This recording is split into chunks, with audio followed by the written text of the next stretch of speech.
स्वागत है आपका। ब्रेक के बाद अगली खबर की ओर आपको लिए चलते हैं। अफगानिस्तान में लगातार महिलाओं की स्थिति खराब हो रही है। जहां पहले से ही महिलाओं पर उच्च और व्यावसायिक शिक्षा को लेकर कई तालिबानी फरमान आ चुके हैं, वहीं अब तालिबान के ताजा फरमान ने यहां की महिलाओं की स्थिति को लेकर और चिंता बढ़ा दी है। ये रिपोर्ट देखिए। दुनिया से बड़े बड़े वादे कर सत्ता पर काबिज होते ही तालिबान ने अपना असली चेहरा दिखाना शुरू कर दिया था। खास तौर से महिलाओं के खिलाफ उनकी पाषाणकालीन नीति एक बार फिर झोली से बाहर निकल आई। दुनिया की परवाह किए बिना एक के बाद एक ऐसे कड़े प्रतिबंध लगाए जैसे महिलाओं की सांसों पर ही प्रतिबंध बैठा दिया हो।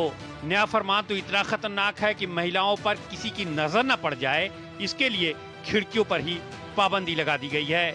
नया फरमान नई इमारतों के साथ साथ मौजूदा इमारतों पर भी लागू होगा। नई इमारतों में ऐसी खिड़कियां नहीं होनी चाहिए जिनसे आंगन, रसोई, पड़ोस का कुआं और आम तौर पर महिलाओं द्वारा इस्तेमाल किए जाने वाले अन्य स्थानों को देखा जा सके।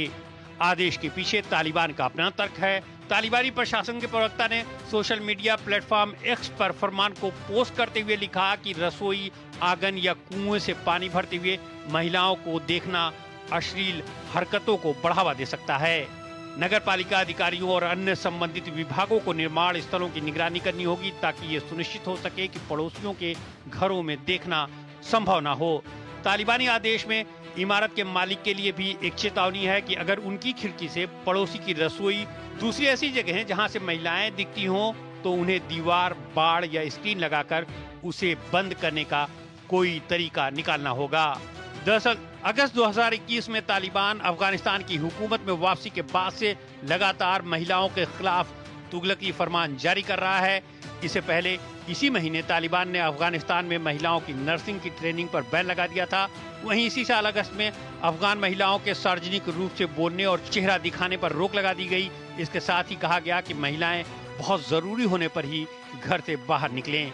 इसके अलावा तालिबान ने महिलाओं के खेलों में भाग लेने पर भी प्रतिबंध लगा दिया है। संयुक्त राष्ट्र ने महिलाओं के प्रति तालिबान की नीति की लैंगिक भेदभाव बताया है। लेकिन तालिबान को न तो संयुक्त राष्ट्र की परवाह है और न ही वैश्विक समुदाय की। वो महिलाओं पर शरिया के नाम पर ऐसे कहर बरपा रहा है कि जिससे उनका वजूद ही खतरे में पड़ गया है।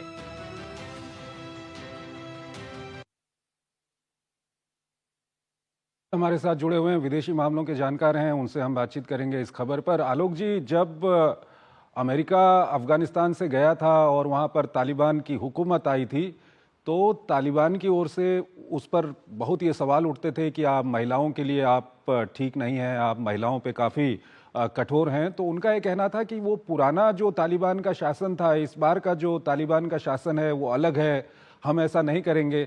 लेकिन अब ये जो खबरें आ रही हैं लगातार एक के बाद एक, क्या कुछ कहेंगे आप? देखिए, मेरा तो शुरू से ही मानना था कि तालिबान एक ऐसा जानवर है जिसके रंग नहीं बदल सकता। ये एक वैचारिक संगठन है और इसकी विचारधारा मध्ययुगीन है। इनकी जो विचारधारा है उसमें परिवर्तन की कोई संभावना नहीं है। इनकी विचारधारा में महिलाओं के लिए कोई जगह नहीं है। महिलाएं एक ऑब्जेक्ट हैं, इनके लिए कोई व्यक्ति नहीं है। तो ये बात अच्छी तरह समझ लेनी चाहिए और यही इनका मानना है। तो इनके जो वैचारिक विमर्श हैं उसमें महिलाओं के लिए कोई जगह नहीं है। और जब तक ये सत्ता पर नहीं थे तो इन्होंने ऐसे वक्तव्य दिए कि दुनिया के लोगों को बुद्धू बनाया जाए, और कई लोग बन भी गए। जब ये दोहा में थे तो इन्होंने कहा महिलाओं को हम कार्य भी करने देंगे, पढ़ने भी देंगे। उसके बाद जब शुरू में आए तो इन्होंने थोड़े प्रतिबंध लगाए, फिर धीरे धीरे जैसे जैसे ये सशक्त होते गए ये और प्रतिबंध लगाते चले गए। पहले पढ़ाई पे काम करने पे बंद किया, फिर अब पढ़ाई पे बंद हो गया, अब एनजीओज में जाने में भी उनके प्रतिबंध लग गया है, खिड़कियों पर बंद लग गया है। कोई भी ऐसी चीज जहां से महिलाओं के काम करने की जगह दिखे वो नहीं दिखनी चाहिए, उनको लोगों को बंद करना है।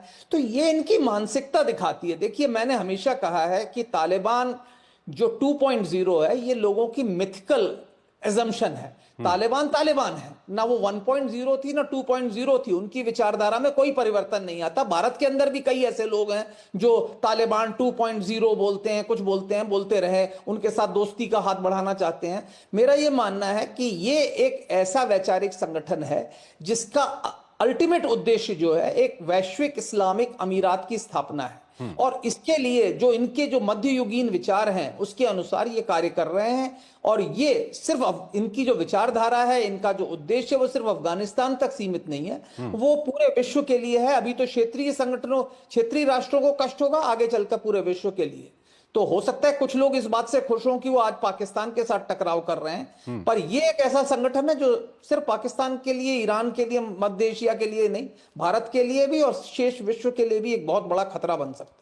आलोक जी, यहाँ पर एक सवाल और मैं आपके सामने रखना चाहूंगा कि पिछला जो तालिबानी शासन था उस वक्त पे हमने देखा था कि तालिबान महिलाओं के साथ जो अत्याचार करता है उसके कई सारे फुटेज आते थे, कई सारी उसकी रिपोर्ट्स होती थी इंटरनेशनल प्रेस में, अंतर्राष्ट्रीय कम्युनिटी उस पर बोलती थी। इस बार ऐसा क्यों नहीं दिखाई देता?